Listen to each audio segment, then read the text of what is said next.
मुझे नहीं लगता कि प्रशांत किशोर उतने काबिल लीडर हैं जितना वो एक सीईओ हो सकते हैं किसी कंपनी के। तेजस्वी से जीत कर सीधे सीधे भाजपा की चुनौती दे सकते हैं, एनडीए को चुनौती दे सकते हैं। तो कहीं ना कहीं प्रशांत किशोर का रणनीति इस मामले में यही रहा है। जो इनके सलाहकार हैं वो रणभूमि छोड़ चुके हैं, इनके दिग्गज नेता कुर्सी आगे पकड़ कर बैठे हुए हैं इस उम्मीद में कि किसी तरीके से ये भीड़ जो मेरी दिख जाए। तो ज्यादातर नेता पहले ही बाहर भाग गए हैं कि सर हमको पटना में घुसने नहीं दिया जा रहा है। कोई ये बहाना कर रहा है। पूरा मरीन ड्राइव पर जानते हैं आदमी से ज्यादा गाड़ियों को भर दिया गया है। नोरमा ग्रुप, जो सोचता है वो करता है। आपके अपने सपनों का आशियाना। नमस्कार, मैं विकास सिंह राजपूत और आप देख रहे हैं जांच पड़ताल। देखिए, तेजस्वी यादव के सामने बुरे फंसे हुए हैं पीके, पूरी तरीके से फ्लॉप हो गए हैं। और हर रोज की तरह जांच पड़ताल में हमारे साथ हमारे संपादक डॉक्टर नमन मिश्रा सर जुड़ेंगे और इस खबर का आज पूरी तरीके से जांच पड़ताल करेंगे, क्योंकि पीके ने आज पटना में 5 लाख लोगों के सामने हुंकार भरने का वादा किया था, पर फ्लॉप होता हुआ नजर आ रहा है। तो सीधा चलते हैं हम अपने संपादक के पास। सर, आज पीके ने बड़ा वादा किया था 5 लाख लोगों को गांधी मैदान के पटना में लाने के लिए, लेकिन फ्लॉप होता हुआ नजर आ रहा है। देखिए, सबसे बड़ी बात है कि तेजस्वी यादव को जिस तरह से प्रशांत किशोर टारगेट करते रहे हैं, एक एजेंडा दिखता रहा है, ये समझ में आता रहा है कि एक मोटिव जरूर उनका रहा है। जितना तेजस्वी और राजद पर हमलावर वो रहे हैं, उतना नरेंद्र मोदी, भाजपा या नीतीश कुमार पर उनका नहीं लगा। हालांकि नीतीश कुमार पर भी बोलते हैं, लेकिन ये नेचुरली उनके इंक्लिनेशन से फील होता है कि वो ज़्यादा तेजस्वी यादव को टारगेट करते हैं। इसका कारण भी हो सकता है, उनकी मोटिव भी हो सकती है। वो अच्छे से जानते हैं कि अभी एनडीए काफ़ी मजबूत है, बिहार में संभावनाएं नीतीश और भाजपा के साथ होने के बाद कम हो जाती हैं बाकी दलों के लिए, और उसके साथ चिराग पासवान भी हैं उधर, तो संभावना इधर कम है। तो ऐसे में तेजस्वी यादव को टारगेट करना या नेता प्रतिपक्ष या विपक्ष का बड़ा चेहरा बनना आसान है, और अगर यहाँ तक भी पहुँच जाते हैं तो इसके बाद एक बड़ी लड़ाई हो जाती है। आप फिर तेजस्वी से जीत कर सीधे सीधे भाजपा की चुनौती दे सकते हैं, एनडीए को चुनौती दे सकते हैं। तो कहीं ना कहीं प्रशांत किशोर का रणनीति इस मामले में यही रहा है। लेकिन बार बार तेजस्वी को चुनौती देना और जब साबित करने की बारी आना, चाहे उपचुनाव हो या आज की रैली हो, ये प्रशांत किशोर की एक नेता के तौर पर सारी कलई खोल देता है। निश्चित ही वो एक अच्छे राजनीतिक सलाहकार हैं, रणनीतिकार हैं, लेकिन नेता के तौर पर मैंने हर बार उनके फैसलों पर, उनके कार्यशैली पर और उनकी काबिलियत पर सवाल खड़े किए हैं। मुझे नहीं लगता कि प्रशांत किशोर उतने काबिल लीडर हैं जितना वो एक सीईओ हो सकते हैं किसी कंपनी के। और बिहार में इस बार प्रशांत किशोर ने निश्चित ही वही रास्ता इख्तियार भी किया है। वो जानते हैं कि उनका बिजनेस काफ़ी फ्लरिश कर रहा है। जो चुनाव जब तक होता रहेगा, लोकतंत्र जब तक रहेगा, तब तक प्रशांत किशोर की रोजी रोटी पर आफत नहीं आएगा। लेकिन विभिन्न राज्यों में जिस तरह से प्रशांत किशोर सरकार बनाने के बाद वहाँ से दूध में पड़ी हुई मक्खी की तरफ फेंक दिए गए, उन्हें ये लगा कि सरकार में भी उनकी हिस्सेदारी होनी चाहिए। जिसे अब जैसे होता क्या है कि आप मकान बनवाते हैं, ताती तत्वा पान समाज के लोग आते हैं, आपके सेंटरिंग करते हैं, मिस्त्री घर जोड़ता है, बनाता है, तो बनाने के बाद अच्छा घर बन जाता है तो उसका आपके साथ रहने भी लगता है क्या? नहीं। प्रशांत किशोर यही चाहते हैं कि हम घर बनाएं और उस घर बनाने के साथ साथ उस घर में मालिक के साथ रहने भी लगे। जी, ये कहाँ तक उचित लगता है आपको? लेकिन ये कैसे होगा सर? आपको किसी ने पैसा दिया घर बनाने के लिए, आप तो रोजी ले चुके हैं, फिर आप उसमें अधिकार कैसे खोजिएगा? यही तो पेच है। प्रशांत किशोर की यही अति महत्वाकांक्षा उन पर भारी पड़ रही है। विभिन्न दलों से राजनीतिक लोगों को ले आए, विभिन्न दलों से लोगों को जोड़ लिया, टिकट देंगे, चुनाव लड़ाएंगे, पैसे देंगे, और अब पैसे मांग रहे हैं टिकट के लिए। 200 लोग एक ही जगह से फॉर्म भर रहे हैं, और उन लोगों को आप ये कह रहे हैं, टारगेट दे रहे हैं कि मैं एक रैली करने जा रहा हूं जिस रैली में मुझे 5 लाख लोग चाहिए। 5,000, 10,000, 20,000 लोगों को लाने के लिए जिम्मेदारी दी गई है। और मैं आपको दावे से कहता हूं, विकास आप तो मेरे साथ रात में थे भी, जो तैयारियां थी वो नाकाफी थी। एक तो बारिश ने खलल डाल दी। अब ये बहाना मिल जाएगा प्रशांत किशोर की, बारिश की वजह से हम नहीं कर पाए। हालांकि मैं आपको बता दूं, इस दूसरे हेडलाइन के दूसरे हिस्से पर देखिए जा ध्यान से, सरकारी सिस्टम लगा रहा रात भर। हम बाहर खड़े थे गेट के, हमने सुना इनके समर्थकों को बात करते हुए कि किसी खास नेता ने, मैं दावा नहीं कर रहा हूं लेकिन जो बात मैंने सुनी वो सुनी, आप भी थे वहीं पे, कि किसी खास नेता ने रात भर, मंत्री ने बिहार सरकार के मदद करने की कोशिश की और सीवरेज पाइप्स को लगाकर किसी तरह से पानी खिंचवाया गया, लेकिन वो काफी नहीं था। कुर्सियां बिखरी हुई थी, पानी फिर भी लगा रहा। वो तस्वीर भी हमारे पास है जब नगर निगम किसी के लिए इतना जल्दी एक्शन मोड में आ गया। इतनी रात तक तो नहीं लगा रहा था। इतनी रात तक नगर निगम की कई गाड़ियां वहां से पानी निकालने का काम कर रही थी। रात में जब मैंने इनके कई नेताओं से बातचीत की तो ऑन रिकॉर्ड कई नेताओं ने कहा और ऑफ रिकॉर्ड भी कई लोगों ने कहा कि हमारा टारगेट है 1 लाख से 1.5 लाख लोग। उन्होंने ये भी कहा कि 50,000 लोग पटना पहुंच गए हैं, बाकी लोगों को लाने की कोशिश की जा रही है, लेकिन मुश्किल हो रहा है। एक तो गर्मी, दूसरा सभी राजनीतिक दलों से पहले ही लोग जुड़े हुए हैं। हमारे नाम पर वो सुनने जरूर आ जाते हैं, लेकिन रैली में पूरी तरह से जनसुराजी बनकर आना ये थोड़ा डिफिकल्ट होगा। कोई जातीय समीकरण नहीं है, कोई वोट बैंक नहीं है, कोई ऐसा समीकरण हमारे पास नहीं है जिसकी वजह से मैं लोगों को एक बार में बिठाकर बस में किसी विचारधारा के तहत पटना लेते आऊं। ये एक बड़ा क्रूसेड होगा और इसे कहीं ना कहीं लड़ने से पहले ही जो उपचुनाव हुआ उसमें प्रशांत किशोर की पार्टी का जो सबसे मतलब कहा जाता फ्लॉप प्रदर्शन रहा, इसकी वजह से जो लोग उम्मीद भी लगाए हुए थे प्रशांत किशोर से, उनकी भी उम्मीदें धीरे धीरे कम होने लगी।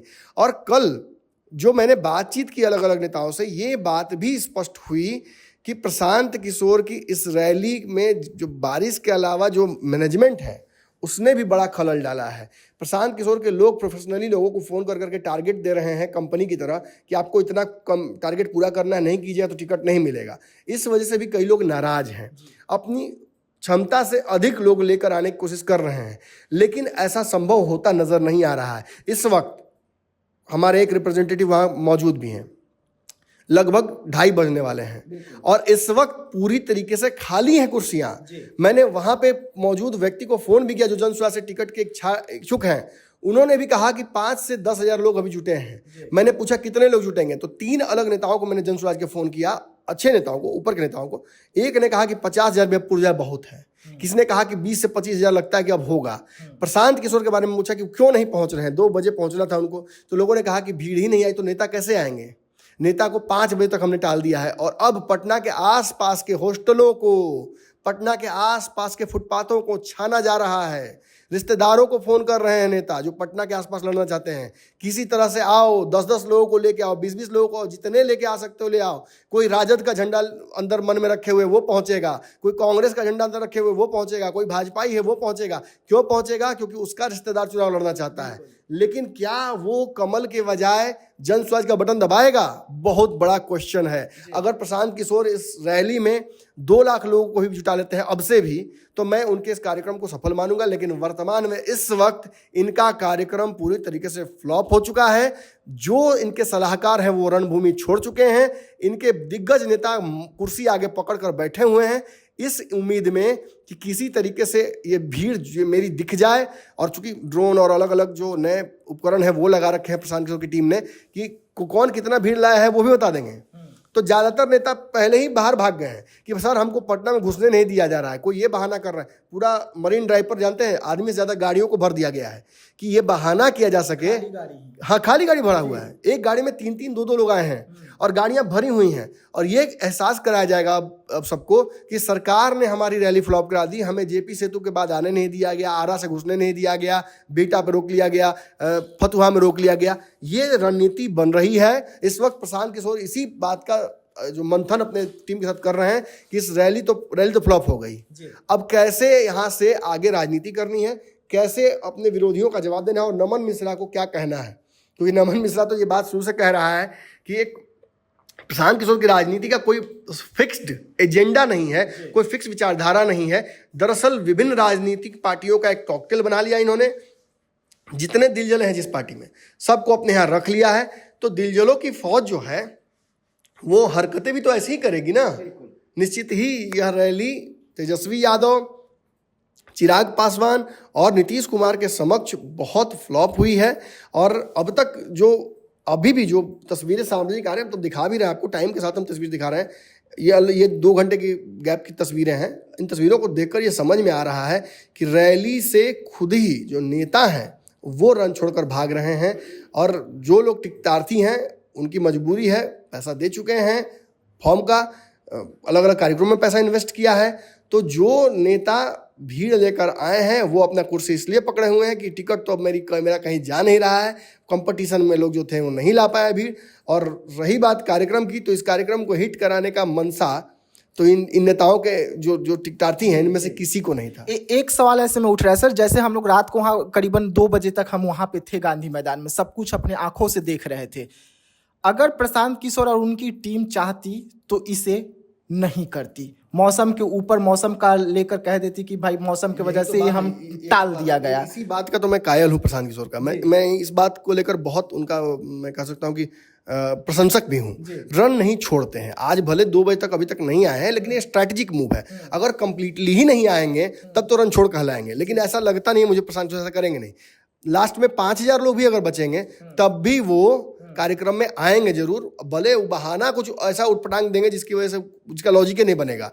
कल भी हमने देखा कि कोई नेता जो मंच है उस पर कुर्सियां तोड़ रहे थे, क्रिच टूटे नहीं। और जो उनके टीम के लोग हैं जो जयपुर, राजस्थान, सिंध से, फिर इधर से, फिर दिल्ली से, कोलकाता से, हर जगह से लोग आए हुए हैं, वही मैनेजमेंट कर रहे हैं, वही नेता की तरह व्यवस्था कर रहे हैं। रात के हिसाब से बहुत युद्ध स्तर पर काम हुआ है और सुबह में निश्चित ही बेहतर स्थितियां नजर आ रही हैं। ऐसा रात में 2 बजे 3 बजे तक तो हमें नहीं लग रहा था कि सुबह में रैली हो पाएगी और इतना बढ़िया व्यवस्था हो पाएगा। तो इसका क्रेडिट प्रशांत को मिलना चाहिए, उनकी टीम को मिलना चाहिए।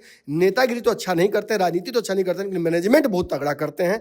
लेकिन क्राउड मैनेजमेंट नहीं हो पाया, भीड़ नहीं आ पाई। मुझे किसी ने रात में कहा कि अरे नमन जी आप तो बहुत खिलाफ हमारे खबर चलाते हैं, कल भी तो चलेबे कीजिएगा। लेकिन याद रखिए 2 लाख लोगों को पटना में अलग अलग जगहों पर टिका दिया गया है। आपको हम वो मौका नहीं देंगे कि आप हमारी रैली को फ्लॉप कर पाइए। मैंने कहा मैं नहीं चाहता हूं कि रैली फ्लॉप हो। इनफैक्ट बिहार सरकार के मंत्री अशोक चौधरी आपको बधाई दे रहे हैं कि आपके भविष्य के लिए, चिराग पासवान आपको बधाई दे रहे हैं। तो मैं पत्रकार के तौर पर आपका विरोधी कैसे हो सकता हूं? मैं तो चाहता हूं कि लोकतंत्र में ऑप्शंस बढ़े। हम तो जनता को ऑप्शंस और दिलाना चाहते हैं।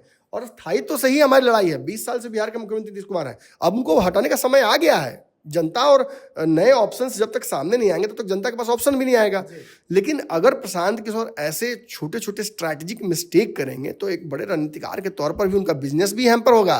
माने नेतागिरी करने के चक्कर में दुकान भी बर्बाद हो जाएगी। ऐसा कई लोगों के साथ हुआ है जी सर। लेकिन एक सवाल उठ रहा है, प्रशांत किशोर के पास में तमाम पार्टियों के नेता गए, अलग अलग विभाग के अलग अलग पार्टियों के नेता वहां पर अभी डेरा डालकर बैठे हुए, तो क्या उन लोगों के पास क्राउड नहीं है, भीड़ नहीं है? जो प्रशांत किशोर ने दरअसल एक अलग अलग पार्टियों के अति महत्वाकांक्षी नेताओं के अलग अलग अनुशासन का लेवल है उनका, उनको एक जगह इकट्ठा करने की कोशिश की है, जो कि एक बहुत ही बुरा रेसिपी फॉर डिजास्टर है। मतलब एक ऐसा कॉकटेल है जो कभी भी सफलता का आयाम नहीं हो सकता है। ये सारे लोग बहुत महत्वाकांक्षी हैं।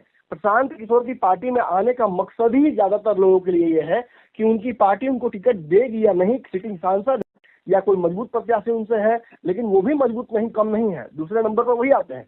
तो वो प्रशांत किशोर के साथ मिलकर अपना राजनीतिक भविष्य आगे देख रहे हैं। वो ये सोच रहे हैं कि अगर जीत गए तो कहीं ना कहीं एक बड़ा चेहरा हम बन जाएंगे, हम विधायक बन जाएंगे। उनमें प्रशांत किशोर की पार्टी को आगे बढ़ाने को लेकर कोई भी अंतः में कोई ऐसी भावना नहीं है कि जन स्वराज को एकदम टॉप पर ले जाना है।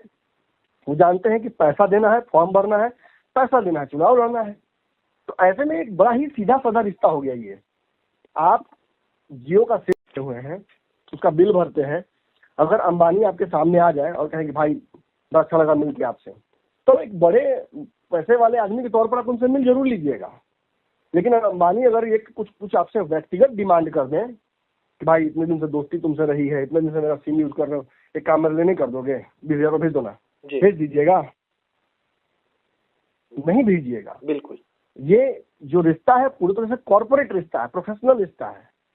प्रशांत किशोर की पार्टी अपने नेताओं के साथ वो व्यवहार नहीं कर रही है 1 to 1 जो लालू यादव करने के लिए जाने जाते थे, रामविलास करने के लिए जाने जाते थे, जो नीतीश कुमार आज भी करते हैं जी।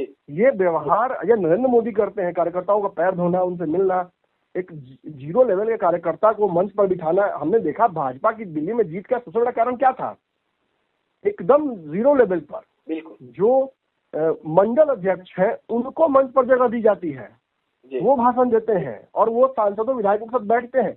तो निश्चित ही वो मदद करेंगे। उनके गांव के आसपास के लोग मंडल के देखेंगे, कहेंगे अरे मेरा नेता तो मोदी जी के साथ बैठा हुआ है जी, इसकी बात तो सुननी पड़ेगी। तो ऐसा कहीं ना कहीं एक बड़ा भाजपा का बहुत बड़ा गेम है। इस गेम में राजद तक फंस जाती है। और फिलहाल तो प्रशांत किशोर की सबसे बड़ी समस्या यह है कि वो राजद से भी पार नहीं पा सकते हैं। इतना आसान नहीं है तेजस्वी यादव को कमजोर कर पाना। तेजस्वी के पास इतना बड़ा वोट बैंक है, वहां तक पहुंचने में इस स्थिति में जो जनता दिख रही है, इसे आने वाला 20-25 साल लगेगा। और मुझे नहीं लगता, मैं फिर कहूंगा कि प्रशांत किशोर इतना बड़ा संघर्ष करने के लिए बिहार में आए हैं। लेकिन इस बार चुनाव में भी वो एक प्रोफेशनल पार्टी, एक पॉलिटिकल पार्टी के परछाई में एक प्रोफेशनल रणनीति और एक प्रोफेशनल टीम लेकर आए हैं, जो उन्हीं के कार्यकर्ताओं का पॉलिटिकल चुनाव मैनेजमेंट करेगी। निर्दलीय प्रत्याशी बेसिकली प्रशांत किशोर की पार्टी का टिकट लेंगे और उनको जो पैसा देंगे इलेक्शन मैनेजमेंट के लिए, उसी में उनकी पार्टी का मुनाफा होगा। ये बड़ा बढ़िया एक बीच का रास्ता उन्होंने निकाल लिया है कि राजनीति भी कर लेंगे, प्रभाव भी रहेगा और कहीं ना कहीं पैसे भी कमाएंगे। ये काम उनको क्यों समझ में आया? क्योंकि अब तक जो नीतीश कुमार और मोदी के साथ उन्होंने काम किया, या केजरीवाल के साथ या ममता बनर्जी के साथ, इनकी सरकारों में डायरेक्ट इंटरफेरेंस उनका कभी नहीं रह पाया। जब इंटरफेयर करने वो गए तो उनको बाहर का रास्ता दिखा दिया। कभी मोदी ने भगा दिया, कभी केजरीवाल ने भगा दिया, कभी नीतीश ने भगा दिया, कभी ममता बनर्जी ने भगा दिया। डायरेक्ट इंटरफेरेंस उनको चाहिए, पैसा भी चाहिए और पावर भी चाहिए। इसीलिए वो ये नया पैतरा लेकर आए हैं। लेकिन अब तक जो हम देख पा रहे हैं गांधीनगर में, ये रैली पूरी तरीके से फ्लॉप है। यहाँ से कैसे जादू का छड़ी घुमाएंगे और पटना के आसपास के लोगों को कैसे जुटाएंगे, ये देखना बड़ा इंटरेस्टिंग होगा। चलिए, तो जांच पड़ताल देख रहे थे आप। प्रशांत किशोर को पहुंचने से पहले ही ये रैली जो था ये फ्लॉप हो चुका है। अब पटना के आसपास के लोगों को गांधी मैदान की ओर भेजा जा रहा है ताकि गांधी मैदान में कम से कम 50,000 तो लोगों को जुटाया जा सके। अब देखने वाली बात होगी कि इसमें प्रशांत किशोर कितना सफल हो पाते हैं। लेकिन प्रशांत किशोर का जो कार्यक्रम था, प्रशांत किशोर को 2 बजे मंच पर पहुंचना था। अब जो खबरें निकल कर आ रही है कि प्रशांत किशोर 5 बजे मंच पर पहुंचेंगे, क्योंकि गांधी मैदान पूरी तरीके से खाली रह गई है। तो ऐसे तमाम खबरों के लिए रहिएगा साथ, दीजिएगा इजाजत। धन्यवाद। आपके सपनों को हमने सजाया है, ई होम्स पैनोरामा को हमने बनाया है। ई होम्स मेरा एक सपना था जिसपे मैं पिछले 4 साल से काम कर रहा था। हमने जो बनाया है वो सबने है माना। ई होम्स पैनोरामा में हो आपका भी आशियाना। और फाइनली हमने 2021 में इस प्रोजेक्ट को लॉन्च किया। बहुत लोग अप्रिशिएट कर रहे हैं कि पूर्णिया जैसे शहर में, बिहार के, एक तो बिहार की बात करें उसमें भी पूर्णिया जैसे छोटे जगह में इस तरह का लाइफस्टाइल देना, ये सुन के हम लोगों को बहुत अच्छा लगता है। ई होम्स में हमने कुछ और भी किया है, जैसे हम जिस जगह में रह रहे हैं हमारे फैमिली सिक्योर हो, उनको सिक्योरिटी का ध्यान में रखा है। आपकी सुविधा और सुरक्षा आपके लिए खास है, ये आपका विश्वास है। इसमें आर्टिफिशियल इंटेलिजेंस का 7 लेयर सिक्योरिटी का हमने इस्तेमाल किया है। लस ग्रीन कैंपस को बनाया है। यदि हमारा बाउंड्री वाल है तो वो वर्टिकल गार्डन है। ये जितनी भी फैसिलिटी होता है एक इंटरनेशनल टाउनशिप में ई होम्स है, ये हम लोग विश्वास नहीं कर पा रहे हैं। जो भी हमारे मित्र, दोस्त या जो भी हमारे बाहर के बाहर आते हैं, तो हम लोगों को बहुत अच्छा सुनने को मिलता है और बहुत अच्छा क्रेडिट मिल रहा है। वो सारा हमने सिर्फ एक बिल्डिंग नहीं बनाया, हमने एक बहुत अच्छा लाइफस्टाइल दिया ई होम्स में। और मेरा एक सपना था जिसको मैं आज फुलफिल होते हुए देख पा रहा हूँ। ये आपका आवास है। ई होम्स पैनोरामा में अब आपका निवास है। E homes Panorama, luxurious lifestyle redefined. Panorama group, जो सोचता है वो करता है। अगर ये वीडियो पसंद आई और वह बिहार के राजनीति और बिहारियत से सरोकार रखेनी तो सब्सक्राइब बटन दबा के चैनल के सब्सक्राइब कर ली। ओजे एगो घंटी बा, ओकरा बटन दबा देला से कुल सटीक और मारक खबर रुआ मुफ्त में मिल जाई। अगर रुआ पत्रकारिता के हमनी के नया प्रयोग में सहयोग कर चाहतानी तो ज्वाइन बटन दबा दी। पेटीएम नंबर नोट कर ली 9386 816 700।